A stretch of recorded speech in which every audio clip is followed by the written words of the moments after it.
வணக்கம் நண்பர்களே! தடைகளை விட சரித்திரம் படைத்த சேனலுக்கு உங்களை வரவேற்பில் பெருமூச்சுக் கொள்கிறேன். வாங்க நண்பர்களே! இன்னைக்கு ஒரு அருமையான ஸ்கீம் பத்தி பார்க்கலாம். இப்போ மத்திய, மாநில அரசுகள் பெண்களுக்கான பல்வேறு திட்டங்கள் கொண்டு வந்திருக்காங்க. அதுல ஒரு திட்டமான பிரதான் மந்திரி அன்னபூர்ணா திட்டத்த பத்தி தான் பார்க்க போறோம். வாங்க இந்த வீடியோல அந்த ஸ்கீமோட அப்ஜெக்டிவ் என்ன? அதனால பயன்கள் என்ன? எவ்வளவு லோன் கிடைக்கும்? எப்படி அப்ளை பண்றது? இன்னும் மேல் பகுதி தெரிஞ்சுக்கலாம். இந்த வீடியோவ கடைசி வரைக்கும் ஸ்கிப் பண்ணாம பாருங்க. ஒவ்வொரு தகவலும் ரொம்ப இம்பார்ட்டன்டானது. இந்த வீடியோ உங்களுக்கு பிடிச்சிருந்தா லைக் அண்ட் சப்ஸ்கிரைப் பண்ணுங்க. முடிஞ்சா மற்றவங்களுக்கு ஷேர் பண்ணுங்க. அது மட்டும் இல்லாம நான் போடுற வீடியோ நோட்டிஃபிகேஷன் உங்களுக்கு பெல் ஐக்கனை கிளிக் பண்ணுங்க. அது மட்டும் இல்லாம தமிழ்நாடு கவர்மெண்ட் மற்றும் ஜென்ரல் கவர்மெண்டோட எந்த ஸ்கீம் பத்தி தெரிஞ்சுக்கனாலும் கமெண்ட் பாக்ஸ்ல கமெண்ட் பண்ணுங்க. அப்போ உங்க வீடியோ அந்த ஸ்கீம் பத்தி நிறைய போடுறேன். இப்போ மத்திய மாநில அரசுகள் ஏதாவது ஒரு ஸ்கீம் கொண்டு வரனா அதுக்கு ஒரு சில நோக்கம் இருக்கும். அதே மாதிரி தான் இந்த ஸ்கீமுக்கு ஒரு சில நோக்கங்கள் இருக்கு. இந்த ஸ்கீமோட முக்கியமான நோக்கம் என்னன்னா அனைத்து துறைகளிலும் ஆண்களுக்கு நிகராக பெண்கள் முன்னேறணும் தான் இந்த ஸ்கீமோட முக்கிய நோக்கம்.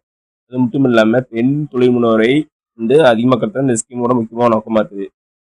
அது மட்டும் இல்லாம பெண்கள் யாருடைய உதவியின்றி ஏதாவது தொழில் தொடங்க நினைச்சா இந்த ஸ்கீம் அவங்களுக்கு ரொம்ப யூஸ்ஃபுல்லா இருக்கும். இது கேட்டரிங் தொழில் தொடங்க ரொம்ப யூஸ்ஃபுல்லான ஸ்கீம் கூட சொல்லலாம்.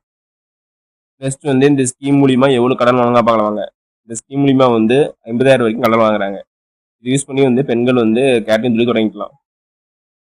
எதுக்காக இந்த 50,000 கடன் வாங்குறாங்கன்னா, இப்போ புதுசா பெண்கள் தொழில் தொடங்கணும்னா பல்வேறு ப்ராடக்ட் வாங்கணும். ஃபார் எக்ஸாம்பிள் இப்போ கேட்டரிங் தொழில் தொடங்கணும்னா பாத்திரங்கள், சமையல் கருவிகள், உணவுப் பொருட்கள், உணவு மேஜை பொருட்கள், அப்புறம் இன்னும் பல்வேறு ப்ராடக்ட்களும் வாங்க வேண்டியிருக்கும். அதுக்காக தான் இந்த கடன் வாங்குறாங்க. நெக்ஸ்ட் இந்த ஸ்கீமுக்கு என்னென்ன தொகைன்னு பார்க்கலாங்க. இந்த ஸ்கீமுக்கு இந்தியாவில் உள்ள அனைத்து பெண்களும் தகுதியானது தான். அவங்க கேட்டரிங் தொழில் தொடங்க இல்லைன்னா ஹோட்டல் வைக்க இன்ட்ரெஸ்ட் இருக்கணும். அது அவங்களுக்கு மட்டும் தான் இந்த ஸ்கீமுக்கு தகுதியானவர்கள்.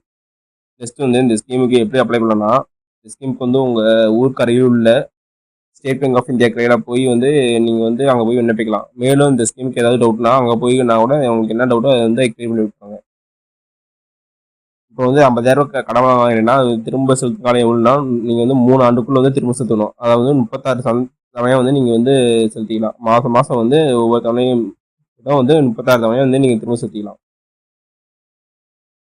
இந்த ஸ்கீமுக்கு என்னென்ன டாக்குமெண்ட் வேணும்னா, விண்ணப்பதாரின் புகைப்படம் வேணும், விண்ணப்பதாரின் வயதுக்கான சான்றிதழ் ஏதாவது வேணும், அடுத்தது முகவரி சான்றிதழ் வேணும். அப்புறம் அது மட்டும் இல்லாமல் வங்கியில் ஏதாவது ஒரு டாக்குமெண்ட் கேட்பாங்க.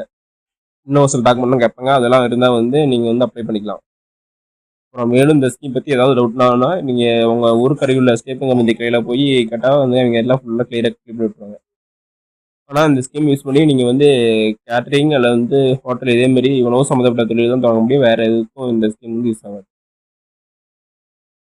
ஓகே நண்பர்களே, இந்த வீடியோ உங்களுக்கு பிடிச்சிருந்தா லைக் அண்ட் சப்ஸ்கிரைப் பண்ணுங்க. முடிஞ்சா மற்றவங்க ஷேர் பண்ணுங்க. அது மட்டும் இல்லாமல் தமிழ்நாடு கவர்மெண்ட் ஜென்ரல் கவர்மெண்டோட எந்த ஸ்கீம் பற்றி தெரிஞ்சுக்கனாலும் கமெண்ட் பாக்ஸில் கமெண்ட் பண்ணுங்க. அப்போ உங்கள் வீடியோவில் அந்த ஸ்கீம் பற்றி நான் டீட்டெயிலாக போடுறேன். நன்றி, வணக்கம்.